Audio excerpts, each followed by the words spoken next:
When it comes to towing, seeing is believing. That's why Chevy Truck's advanced camera technology offers up to 8 available cameras for 14 unique views, so you can focus on the view that really matters. Chevrolet, together let's drive. Learn more about Chevy Trucks at Chevy.com. Safety or driver assistance features are no substitute for the driver's responsibility to operate the vehicle in a safe manner. Read the vehicle owner's manual for important feature limitations and information.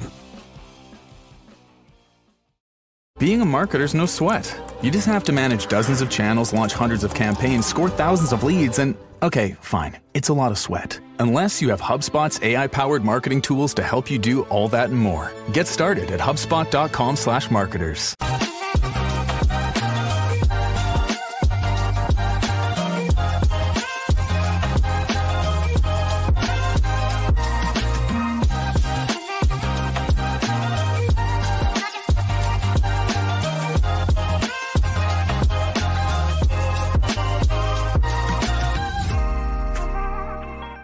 Hello, everybody, and welcome to a Victory Green Hour as the Philadelphia Eagles struggled against a pretty bad Cleveland Browns team, but they came away with the victory 20-16. I'm your host, LJ Harrell, and as always, I am joined by my co-host, Connor Donald, here on the Kelly Green Hour. Connor, we got to win, and that's all we can ask for at this point.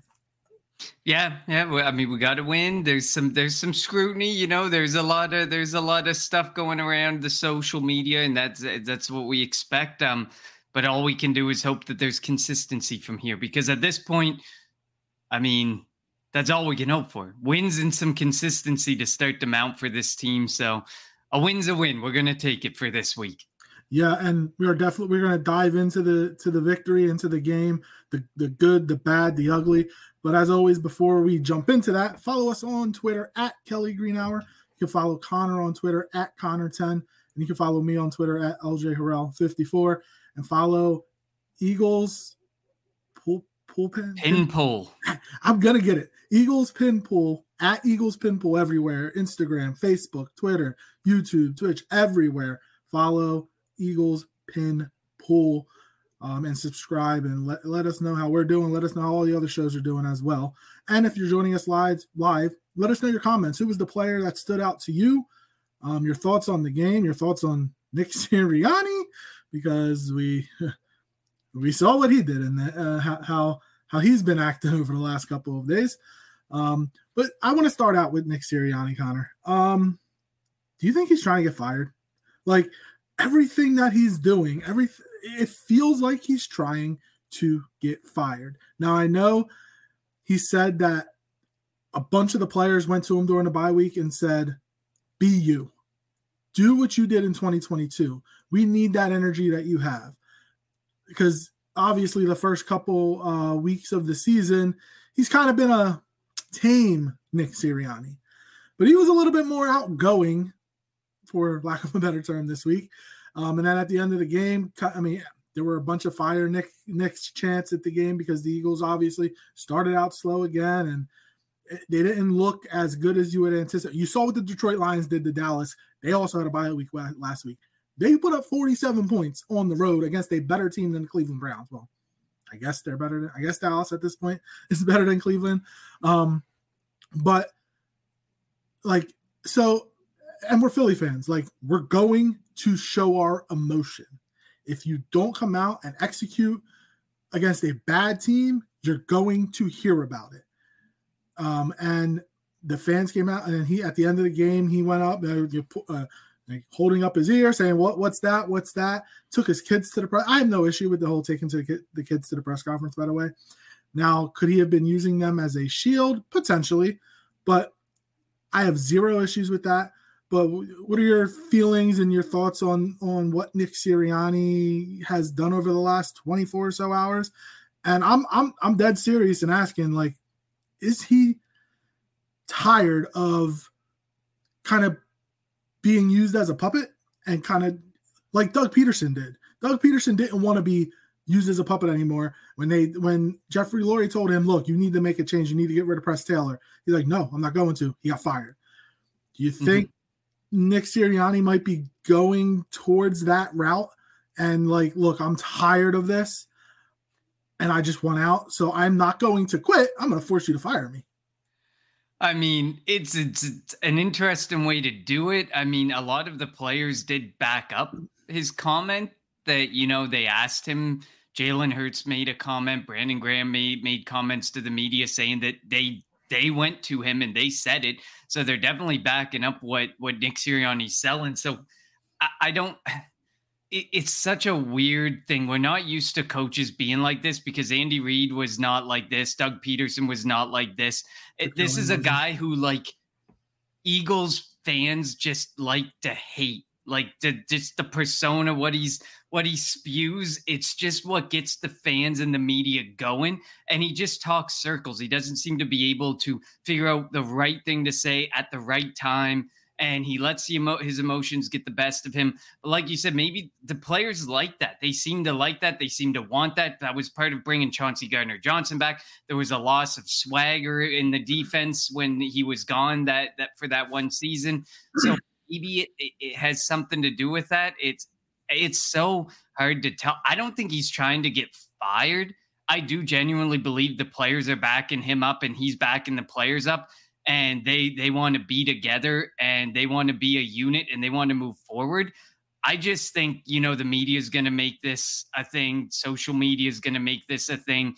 I agree with you. I have no issue with him bringing his children to the press conference. I completely agree with him on that point. He wants his children. He has this massive, immense passion for the game. He wants his kids to have that same passion for the game, or the same passion for anything they do in life.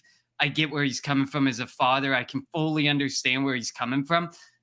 Could he have been being used as a shield? I mean, he's still cursed a bit and he still said stuff. So if it was a shield, it wasn't a very good shield. Well, I think it was more let his emotions come out, but I think it was more of he didn't want to get the quote unquote tough questions. Like there could have been a lot of questions about like your job security. Are you worried about getting fired? Are you going to ask that in front of kids? Like, so that's potentially, I think, where, like, obviously he speaks his mind to an extent. Like, he long talks a lot. Big time. Every answer, like his press conferences can go on and on and on. But I don't know. We'll see. Like, and do you think, before we jump into the game, remember a couple weeks ago, there was all the talk of Jalen Hurts couldn't say a good thing about Nick Sirianni. Do you think he's overdoing it? Like, do you honestly think Jalen Hurts means what he has been saying over the last couple of days about Nick Sirianni?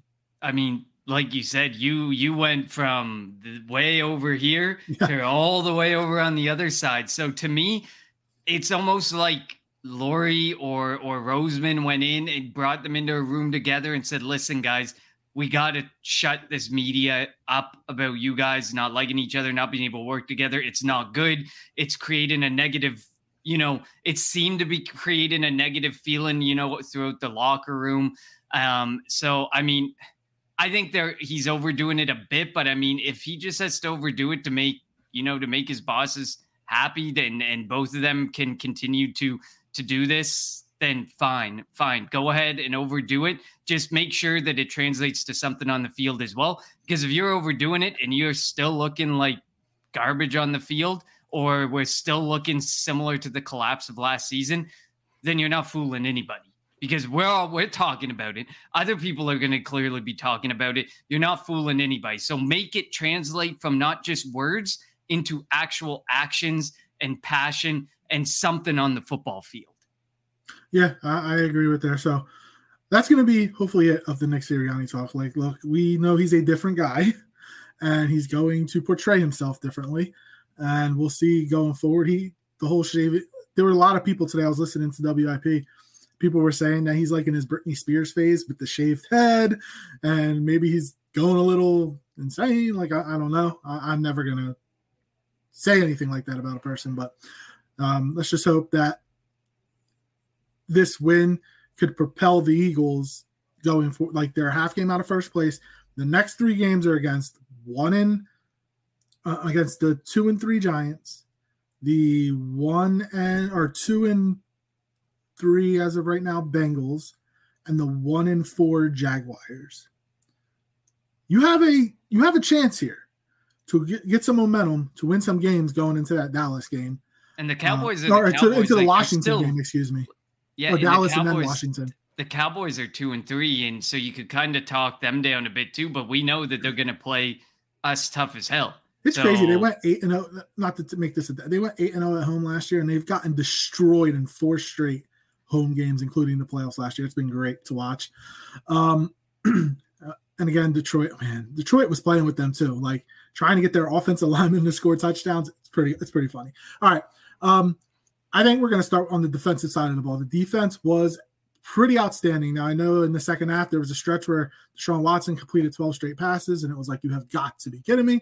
Because I think on Friday, I said it wouldn't shock me if we saw 2018 version of Deshaun Watson. And while he didn't have the yards, the 12 straight completions was really annoying. They still didn't score a touchdown, though, offensively. And, of course, their lone touchdown came at the end of the first half by a Myles Garrett block, and Rodney McLeod, former Eagles Super Bowl champion, scooping and scoring. I couldn't believe when that happened. Again, look, he's been really, really good for the Eagles. What the hell was Saquon Barkley? Why couldn't Saquon get that first down? He had plenty of space. He went out of bounds short of the first down marker. And then the next play call, and this what Sirianni said in his press conference was, he kind of overruled Kellen Moore. He called the play, and that Jalen got sacked on that. Why didn't they just run a tush push? Like, get the first down. You had a couple of timeouts. I'm going to put the blame on Saquon Barkley because he didn't get the first down. He ran out of bounds short of the marker. Get the first down and then go out of bounds. There was really nobody there. Yeah, there was some questionable things offensively, and I think that this is going to be like, feels like it's going to be something we talk about every single week is what happened on this play, what went wrong on this play, blaming someone for something that went wrong on an earlier possession. I feel like it's just going to be a theme that continues to plague this Eagles offense throughout the rest of the year. But I agree. That Saquon Barkley one, for a guy who has made very few questionable or bad decisions whatsoever since becoming an Eagle, that one was definitely a bit of an obscure one. This whole overruling of things again from Nick Sirianni is becoming really frustrating too. At a certain point, like, he needs to be able to step back and allow Kellen Moore to do what Kellen Moore does. He's had very good offenses, and then of course we've seen the eventual collapse of some of these offenses. But this doesn't look like the Kellen Moore offense. This looks like the Eagles' offense of the last year. Yeah, and Thomas, I think Thomas Mott, another guy on YouTube that does stuff for the Eagles, he actually posted a picture of Keenan Allen's route running versus AJ Brown's routes, and he's like, "You're really going to tell me that Kellen Moore's running this offense?" And Keenan Allen's like all over the place, and AJ Brown is still playing the outsides, and we've been screaming for. And I guess he did only take the photo of shot from the targets of this past game, not the totality of the season. Well, he's only played one game so. But exactly. But like, one of the biggest things that we talked about on AJ Brown was use him in the middle of the field and in the open field. He is a yak machine. I mean, we see it week in and week out. He has a play where he's got at least 15, 20 yards after the catch, and he's making people miss, and he's running over people. Brett Eclipses. I was in the middle of typing about that Keenan Allen route tree when you started to bring that up. And I get it. Like, somebody in the comments on that, I checked out some of the comments on X. Somebody was like, well, Keenan Allen and AJ Brown are different players.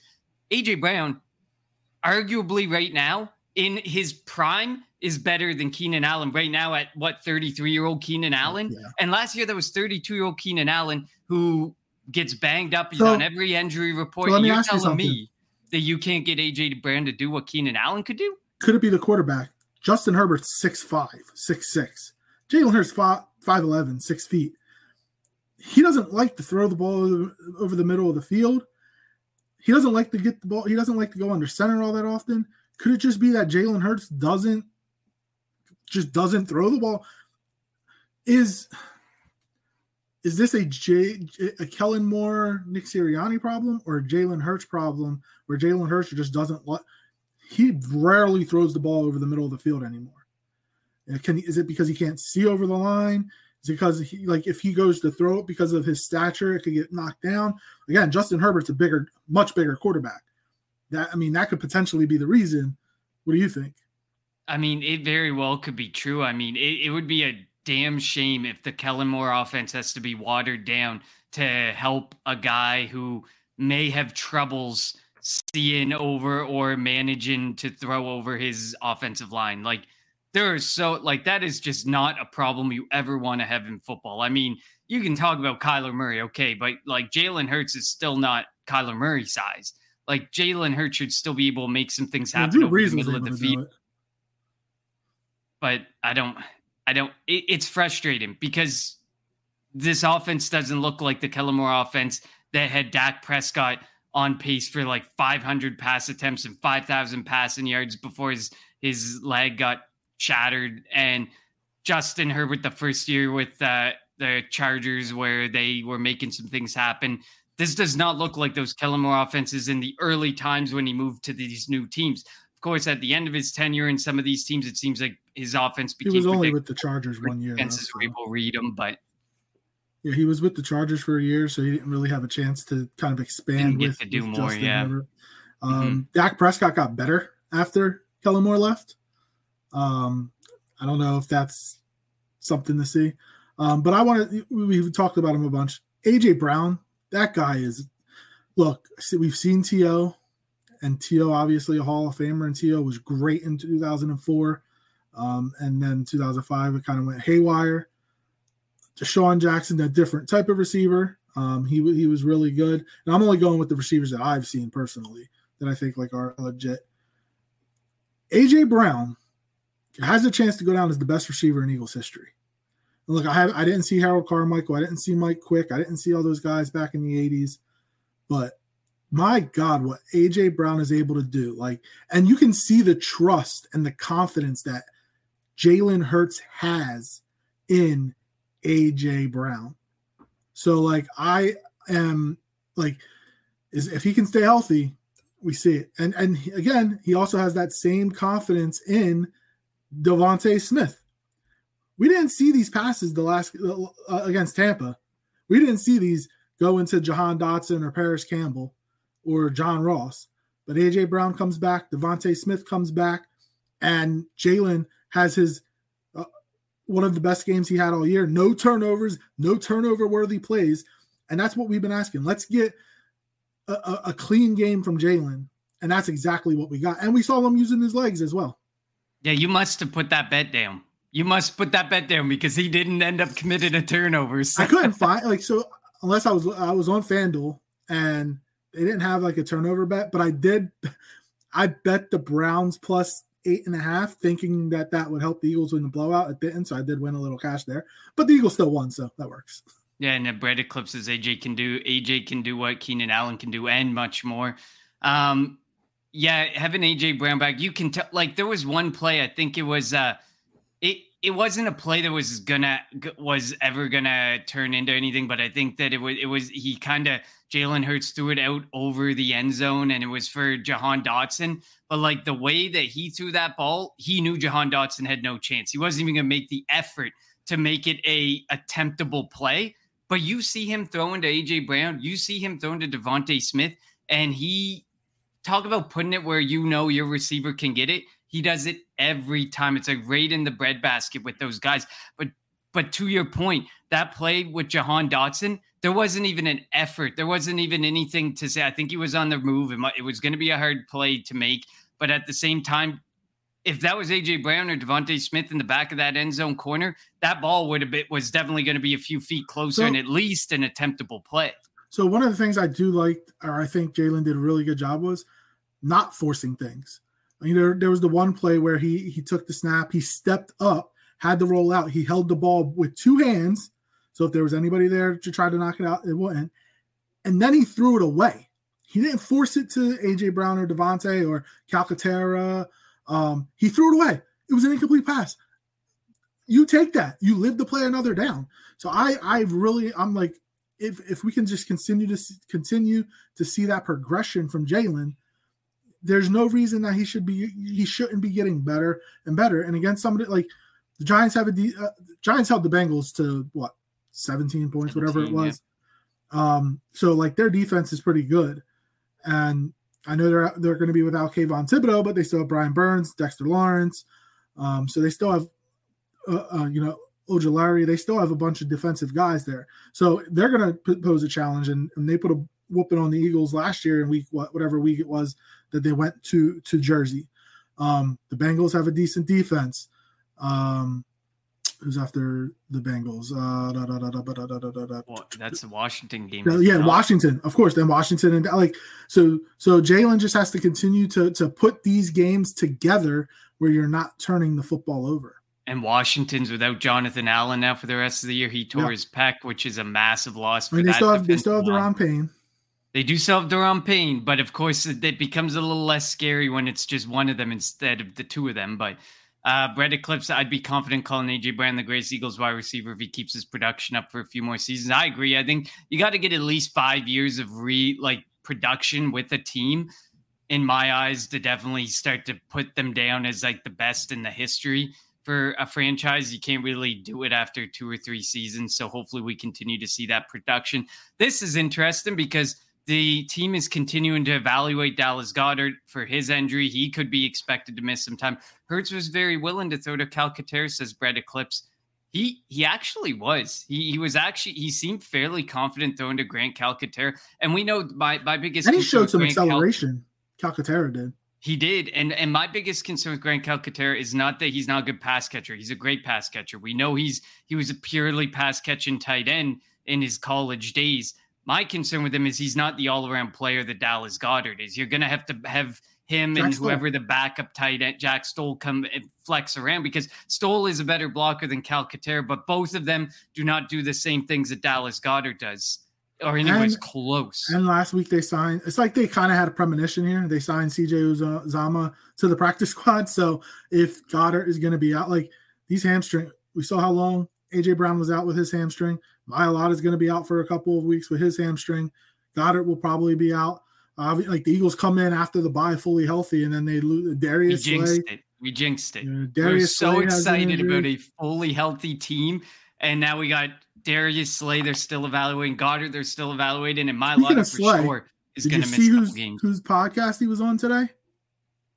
No, Michael Parsons again today, a day after the game. Unbelievable. Like, Nick Sirianni and Darius Slay want to get people going. They just want to get the fans going. So it is a different world. Like back in the day, there was a video going around Malcolm Jenkins and Des Bryant going at it on the field. Like it would have never. And again, social media wasn't prevalent back then, so maybe it would have been like this back then. But players hated each other. They would have never appeared anywhere together. But nowadays, it's like everybody's buddy-buddy. They want to exchange jerseys and whatnot. All right, let's jump back into this game. On the defensive side of the football, what a starting debut for Cooper DeJean. That guy, they did a bunch of things with him that they couldn't do with Avonte Maddox. He blitzed multiple times. He was really good covering receivers in the slot. He had himself a half a sack. Shoot, Bryce Huff got a half a sack this week. He got himself on the stat page. Like, Cooper DeJean was really good. When Slay went out, Keely Ringo and Isaiah Rodgers came in. Ringo had a nice hit, kind of thumping. Quinyon Mitchell could have had an interception. Him and CJ GJ kind of collided for it. And kind of like, I know Quinyon was mad. Like he's had multiple opportunities for his first interception this year. And he was mad because he could have had that. But at least there was somebody there, 2 people there, not allowing the receiver to be running wide open down the field. But yeah, the secondary deserves a lot of credit. The defensive line, they deserve credit as well. I mean, 5 sacks. I'm pretty sure that's a season high. 5 sacks. Pretty sure. Jalen Carter. It is absolutely a season high. Maro Ajomo had a really good game. There was one series that he pretty much owned himself.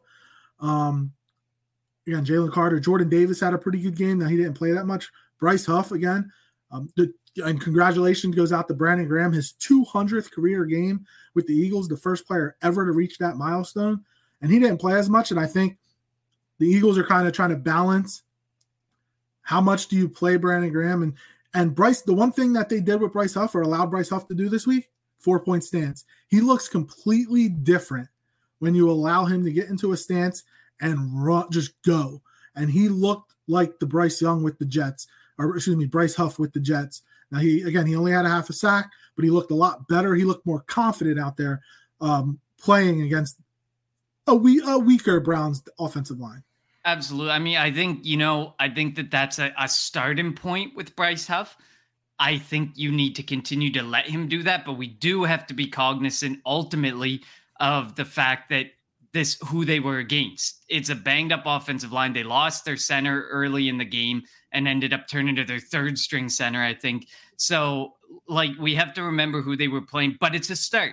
It's good to see they're letting Bryce Huff do what he's comfortable, the stance that he's comfortable in. Hopefully they will continue to let him do that. And if they do, and he continues to get pressures and sacks, it just goes to show, and people have made the comment, the Dolphins defense got so much better as the season went on. And we're starting to see it a little bit with the Eagles. Of course, this was a game where we both said on Friday, you have to get sacks. You have to get pressure. You have to make it a really good game defensively because the rest of the team, because the Browns are terrible. They've looked terrible all season. They haven't been able to really take advantage of any team that they've been up against. So this was a game that the Eagles defensively had to do this. Some of the things were better than expected. Cooper DeJean, like you said, like seeing him be brought in on pressure, seeing him, he ended up targeted 4 times, gave up 2 receptions for 13 yards. That's pretty impressive. Albeit, Deshaun Watson could have went either way, but still. And like you said, Moro Ojomo, I mean, that's good. I mean, Moro Ojomo playing 21 snaps and Jordan Davis playing 21 is a little cringeworthy. Like the fact that Jordan Davis is on the same level of the depth options from a snap standpoint. And maybe they just rode the hot hand. Ojomo was playing really well. Maybe they just said, here, take a break. Davis, take some extra breaks because we're going to keep this guy going. But yeah, I mean, it was a good game all around defensively, 21 total pressures. Like you said, 5 sacks. I mean, this could ultimately go down as the best game of the year for the defensive line. And it's not that I don't have confidence. It's just that, and I said it on Friday, it's purely that I'm taking this one with caution because we haven't seen this defensive line do much of anything beyond Jalen Carter's monster game against the Saints. Deshaun Watson. Exactly. Deshaun Watson and this offensive line is just that bad. I want to see them do this against Joe Burrow. Now, again, Cincinnati's offensive line is not that great either, but Joe Burrow is really good. Like, you have to think about it. You're going up against the Giants. The Giants are going to have Devin Singletary back, going to have Malik Neighbors back. They still have Shepard and Slayton. So, or they still have Slayton, excuse me. So, like, you would think that their offense is going to probably put up a little bit more of a fight. I don't know if Daniel Jones is better than Deshaun Watson. I guess he is at this point. But they're probably going to put up a little bit more of a fight and be against the Eagles than the Browns did. But the Eagles defense overall, I mean, again, only gave up 9 points.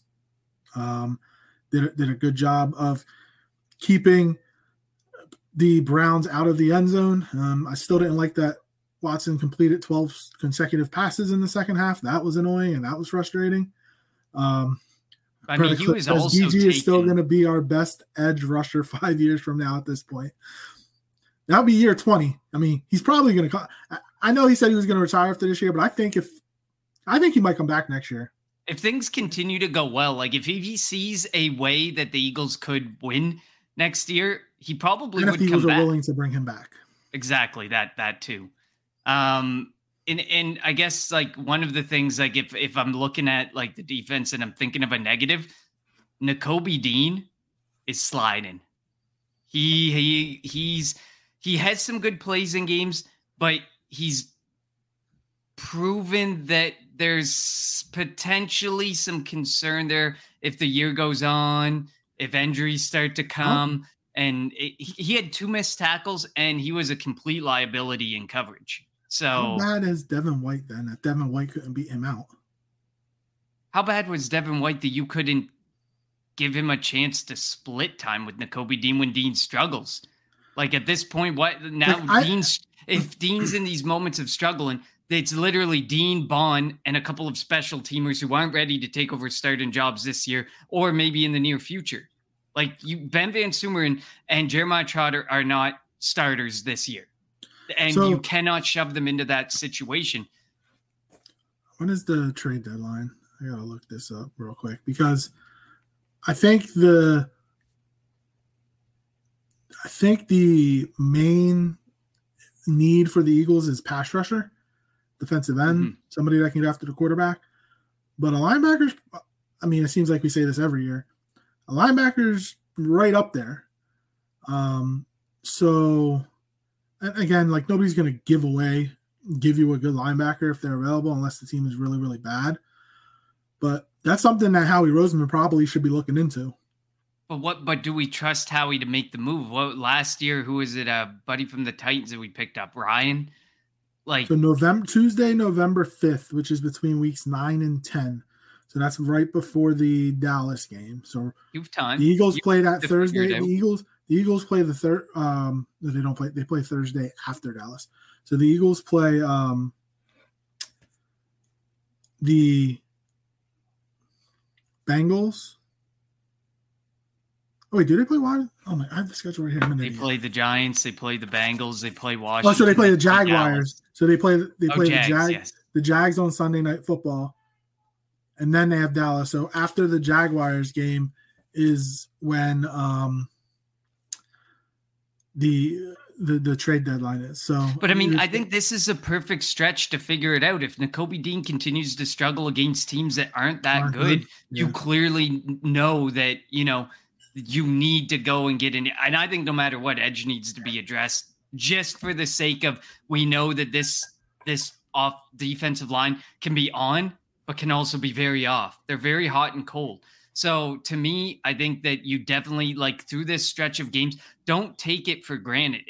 This feels like if Howie sees these guys perform, he's going to be like, that's not a need. I'm not going to waste any capital on bringing anything else in. I think you definitely need to continue to invest capital to get people in at edge and linebacker. There definitely needs. Do we trust Howie at this point, though? Like this also, like Devin White was a like miss. I said, last was a miss. Last trade deadline, we watched him make these moves, and we thought he was a genius. And we clearly were, all of us clearly were amiss when things did not go anywhere near like what we thought it was going to be. We went out, we thought he got these great deals on a couple of players, and they were nearly non-existent for the rest of the season for us, or just caused issues on defense for the rest of the season. So do I trust Howie to make the proper move at the trade deadline? Probably not. Bretta Cliff says we should have never let TJ Edwards walk. I agree with that, but something tells me like he signed literally 5 minutes after free agency, and he's from Chicago. There's tamper in there. Well, obviously, but whatever. There's always tampering in free agency. I think he's from Chicago. I think he just wanted to go back home. And we're at a point again where the Eagles, they don't value the linebacker position. And obviously everybody thought that changed when they signed Devin White, but there's a reason why Devin White was available as long as he was available. Like, he's still available. Nobody has signed him. He's obviously probably waiting for the right opportunity, but I don't know. We'll see. We always mock, or people always mock like a linebacker to the Eagles, whatnot, in a draft, early in a draft. It's never going to happen. Like Trotter got drafted in like the fourth round. Day 1 and day 2 for linebackers just is not the Howie way. Just isn't going to happen that way. No. Is there a world where either Max Crosby or Myles Garrett are on the trade block? Howie's not going to pay the price. Well, if it's for the Eagles. Myles Garrett is a building block. Like, their defense is still good. Like, if the Browns could get Joe Flacco back, they would take it. Like, they were better last year with Joe Flacco than they are with Deshaun Watson. They messed up on the Watson deal. 1,000% they did. You just have to admit, like, no matter what, you have to pay that man every penny of that $244 million. So they restructured already. You keep kicking it down the road. We see this with Howie. At the end of that contract, there's going to be tens of millions of dollars that they're going to have to pay out over the 2 more seasons to Deshaun Watson. He's going to be the richest backup quarterback without a doubt, because eventually, how long can you really go on with this before you finally say we need to do something? Because you have great Jerry Jeudy is a good wide receiver. Amari Cooper is a good wide receiver. Nick Chubb and Ford, although banged up right now, are a very viable duo in the backfield. Like, you have Pete and the defense, very good defense for the most part, banged up very badly as we know and saw this past Sunday. But you have a very viable team. Your issue is at quarterback. It is. Max Crosby, that would be no chance. He's a building block. They just gave him an extension. The report came out today that they wouldn't even accept multiple firsts for Max Crosby. Yeah. I think that's a little crazy, but so I agree. If there's a team out there that would be willing to give it up, it would be Detroit. They just lost Aiden Hutchinson for the year, that nasty injury against Dallas. So if there were a team that was going to be willing to give up a lot, because their window is now, it's Detroit. I think Detroit would do it. But again, I don't think that Garrett or Crosby or anybody of that ilk is going to be available anytime soon. No, and there was a report right before we came on the air that the Lions are in the edge market, obviously, but they don't want to mortgage their future to bring in someone when they know Hutchinson will be back again next year and so on. So it'll be interesting to see. But one thing is for certain, Howie can try and be as cheap as he wants at the deadline to get edge help. There's a lot of teams with edge needs. So he's not going to be able to be cheap. If he really wants to go in on trying to improve it, he's going to have to invest. Yeah, it's a premium position. So everybody that thinks that they have a chance to make a run is going to try to get pass rush help. Like when Yannick Ngakoue was out there, he was a free agent. I wanted the Eagles to at least kick the tires on that, bring him in. I mean, you could help. They still need help at edge rush. I mean, we didn't really hear Josh Sweat's name yesterday, did you? He had a sack, I think. He had a sack, and he had a couple pressures, but it was still – we know with Josh Sweat, you're probably going to get 2 or 3 games out of him in a year where he gets like a couple sacks, but like he's just not a guy that you're always seeing get pressure. You're not always seeing him get in the quarterback's face. It's frustrating, especially in a contract year, to see that Josh Sweat is he's not probably not worth giving another contract. And then what do you do now? You got Bryce Huff, and then you're pretty much starting from scratch. They're drafting an edge. They're drafting an edge in the first round next year. Like, it's going to be 100%. Brett Eclipse says, I feel like the best hope for our future at edge right now is a miracle with Jalix Hunt, and they won't even give him looks as a third rounder. I mean, I thought that I know he's a project. It's crazy that they drafted a project as a third rounder. But if the season goes off the rails, he will get playing time. But obviously right now they're a half game out of first. And with the 3 wildcard teams, you would think that they still have a high probability of making the playoffs. So they're not giving up on the season. But if the season falls off, it goes on the rails, they go on a long losing streak, you're going to see a bunch of the young guys play, I think.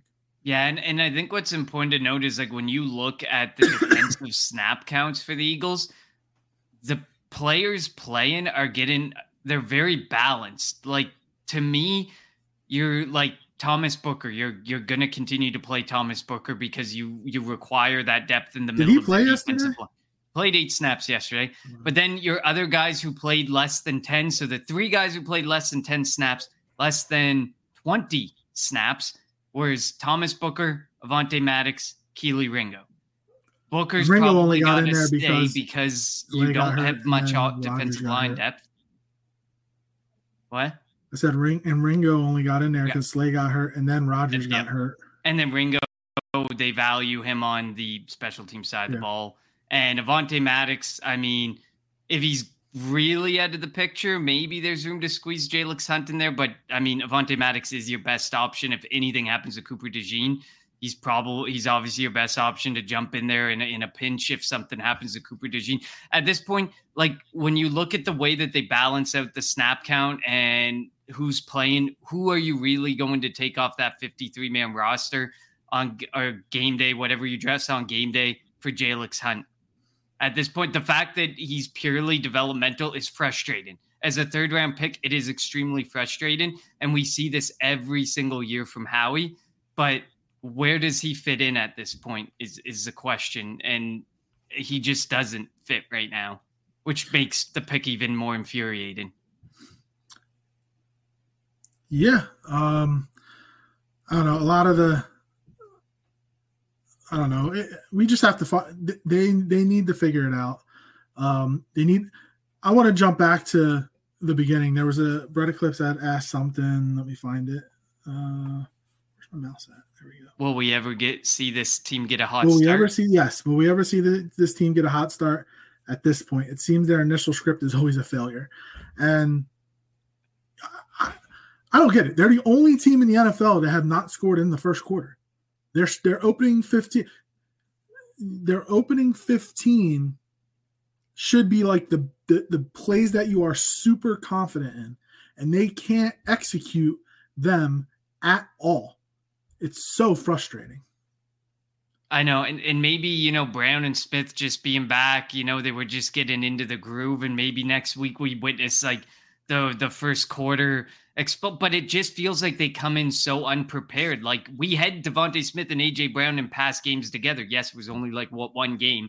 But to that point, we still had these guys. And then when Brown was out, you had Smith for a game. Like you had these guys in the first quarter, and you haven't been able to get that start at all. Like not even a field goal. Like you haven't even been able to.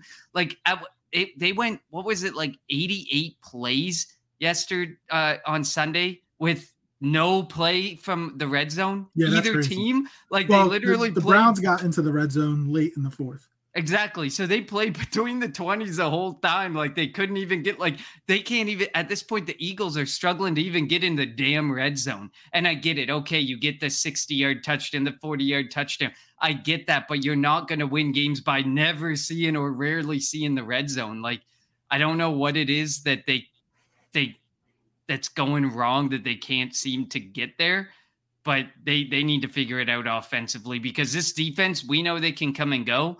And honestly, the offense can come and go, and we've seen it too, but this team needs to figure out a way where they can play together, or we're not going to make it. Like, look at a team like Detroit. Look at some of these other teams out there winning. Washington, like they are getting almost full games from both sides of the ball, or they have enough that, you can trust that the offense to put the ball in the end zone when you need it the most. I don't trust Jalen Hurts in this offense to put the ball in the end zone in a pinch when you need it the most. And that, I think, speaks volumes. I mean, we just beat the Browns 20-16. And this is a Cleveland Browns team that has not scored over 20 points in a game yet. And and 7 of their points came off that special teams play. Yeah, so they haven't scored an offensive touchdown in like, was it like a game and a half or something? Like, I don't know. Yeah, it wasn't Deshaun Watson hadn't scored in like 23 drives or something. It's whatever it is. Drives or like some of the stats for Cleveland must just be like, and like Kevin Stefanski is like, he's a good coach. Like you sit there and you have to know at this point and acknowledge that it's Deshaun Watson. Like there has to be an acknowledgement there of what do we do? Well, because I don't blame Kevin Stefanski. I think it's ownership telling him he has to play him. Of course he has to. They paid him $240 million. At this point, what do? You just kick the can down the road and put him on your bench? Like, you have to try and get something out of him. But the fact that Stefanski can't get anything out of him, and he was able to get what he got out of Joe Flacco last season, must just infuriate him, especially watching Joe Flacco out there for the Indianapolis Colts now and being able to produce. If it was up to Stefanski, Winston would be starting. Winston would be playing. But obviously, all the money, like ownership is kind of forcing Deshaun Watson on him. And like I think if the Browns had it their way, they would hope that, and I hate to say this, like these allegations that keep coming out, they want one of them to be true so that it can void his contract. But obviously, I'm not an attorney. No, I'm not saying any of it's true, obviously, but I think that's what the Browns would be hoping. Brett Eclipse says, Eagles' initial script is calling verticals like you're being held at gunpoint and then get yourself into 3rd and long.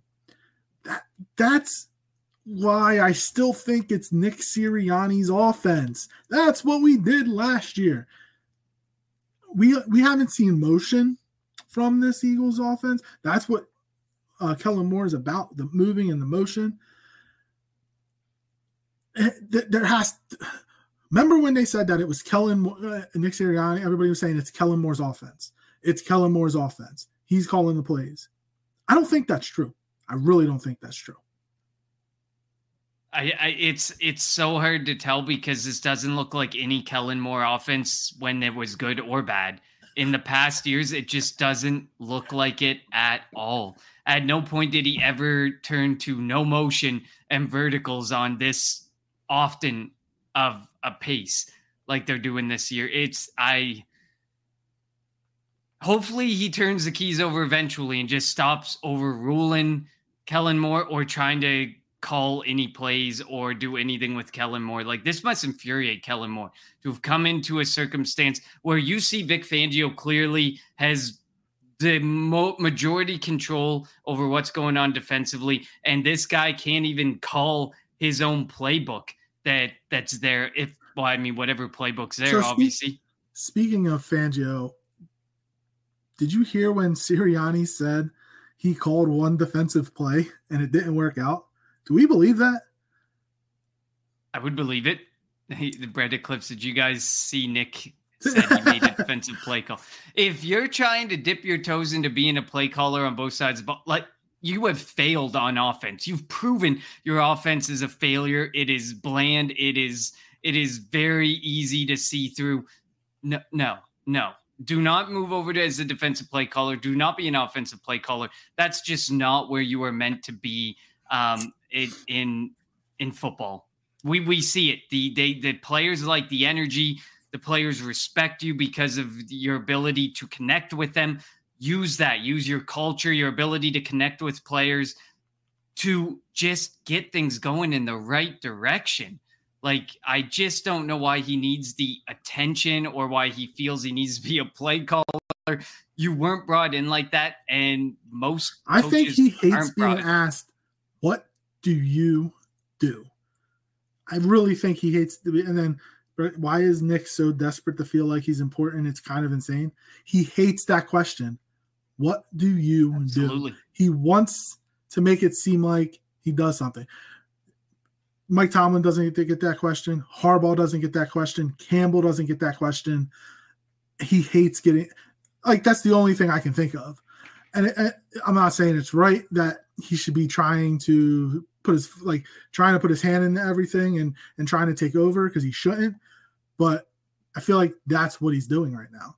But it doesn't matter if he needs to step back, let Kellen Moore handle the offense, let Fangio handle the defense, and you're supposed to. We talked about this before. He's supposed to set the culture. He'll decide if you go for it on 4th down and whatnot.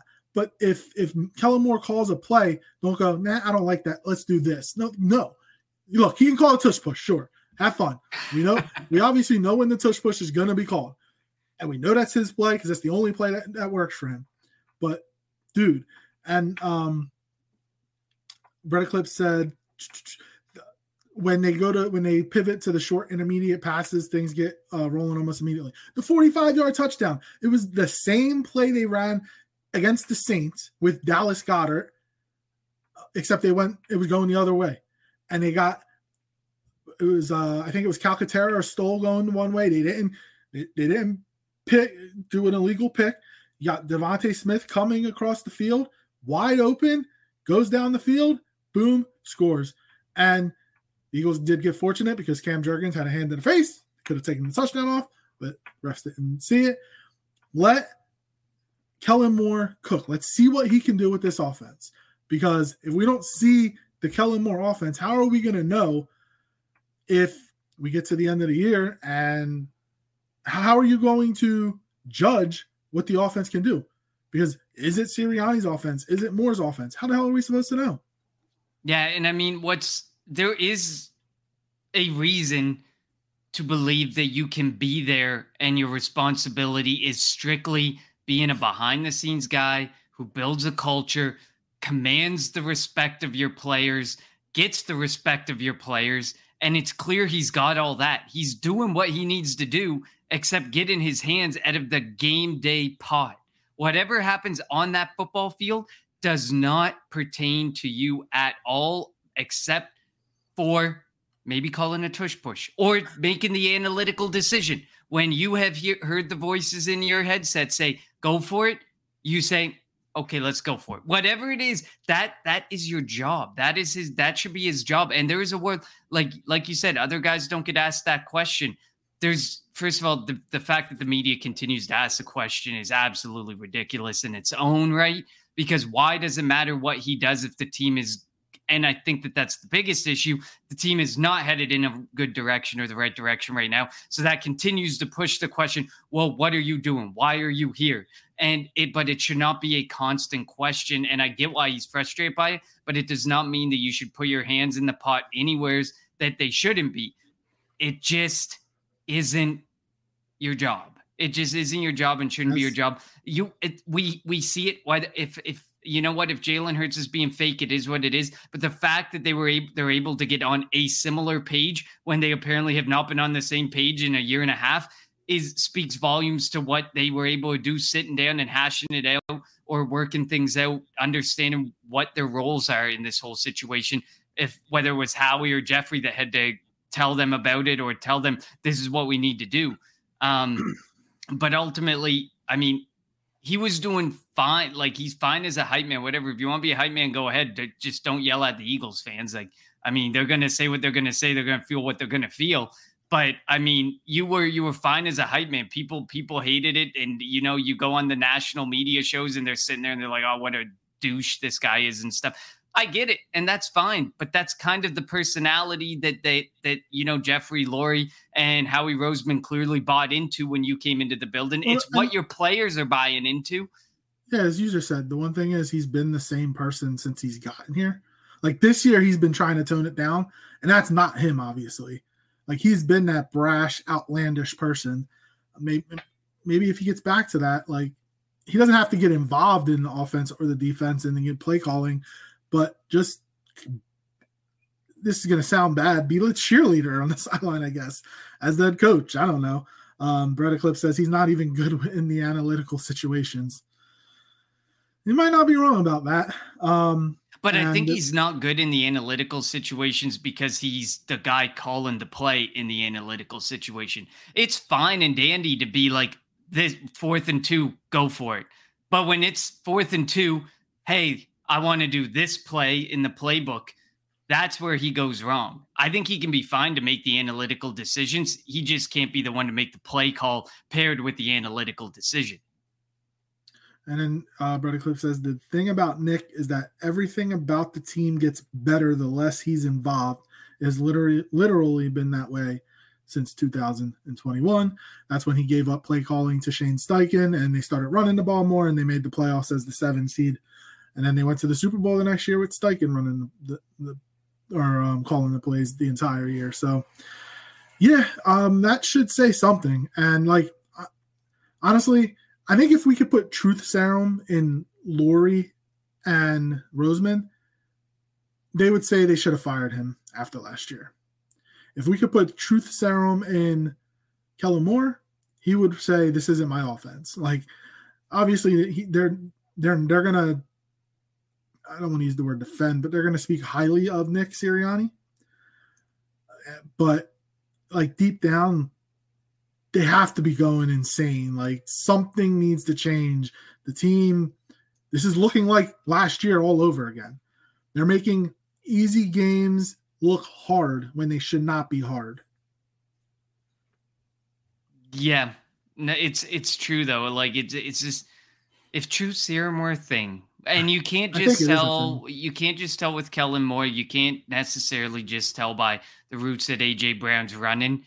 So I mean, we need to see more and with AJ Brown, because I mean, like you said, it's only been 2 games this year, but to a point, it tells a story that he, hasn't really run in the middle of the field whatsoever. Like it does speak volumes in a way.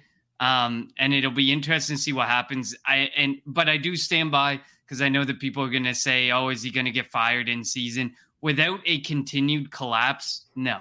There's no way he's getting fired this season. I think he stays on as a coach. They're going to That's mainly because the Eagles don't like to fire coaches in. No. You have fully capable people that could step into the role. Kellen Moore or Vic Fangio. Vic Fangio, he doesn't want to be a head coach, but he might step in on an interim basis to get through whatever is happening. But I mean, you have fully capable people who can step into that role. But unfortunately, I don't see him getting fired. And this is a great question that Brother Cliff says. Saw someone tweet, if Nick was fired, would anybody want him as a head coach or OC? And if the answer is no, why is he still the head coach? No. Well, even when he was the OC with Frank Wright in Indianapolis, he didn't call plays. And we saw what the offense was like when he called plays here. We're kind of seeing that now. I honestly don't think he would get hired. Now, Howard Eskin's dope self said that if Sirianni got fired, he would get hired in an instant. No, he wouldn't. He would not get hired.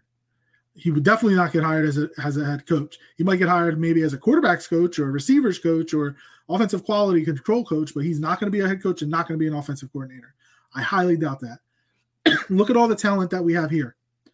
All the receiving talent, the running backs, Jalen to an extent. Like Jalen's not like top 5, but he's like top 10, I would say, top 12 in the NFL. And the offense looks stagnant. Lane Johnson said after the game yesterday that the offense looks like it's constipated. That's not good. And I don't think that's on Kellen Moore. I really think that is on Nick Sirianni. He's just, nobody's ever going to admit that. A true Lane Johnson statement, if I ever heard a Lane Johnson statement, or if I ever thought of what would Lane Johnson say in a situation that was like spot on. But I agree. I mean, at the end of the year, like we're going to be talking about Nick Sirianni every single week. And we just literally spent about 25 minutes of our show talking about it because there was really not that much great to take from this game. Beyond the defense played super well altogether, minus a couple players. And AJ Brown. The offense was, it was the AJ Brown show. And then, of course, there's injuries that are going to be interesting to talk about. So before we finish off later. Mailata is going to be out a couple weeks. Yep. Do you start Fred Johnson at left tackle, or do you move Mekhi Becton to left tackle and let Steen play right guard? And they also have, and I know that maybe it's not the greatest option, but Darian Kennard's there, and he's Jack Driscoll. Yeah, they have on the bright side, they have options. Fred Johnson came in for 13 snaps and gave up 2 pressures according to PFF. So, and this was also against Myles Garrett. Yeah, it was against Myles Garrett. So hopefully he could handle his own against other teams. But it'll be interesting to see what happens. It's definitely going to be a Jeff Stoutland decision and who he thinks is going to be most comfortable there and give the Eagles the best chance to win. I don't know if I would take Mekhi Becton out of an area that he's doing well, and Cam Jurgens has struggled the last couple weeks. So I don't know if I would move Mekhi Becton out of there where you don't want to disrupt things there. But they have options. So on the bright side, they have options. It'll be interesting to play it out.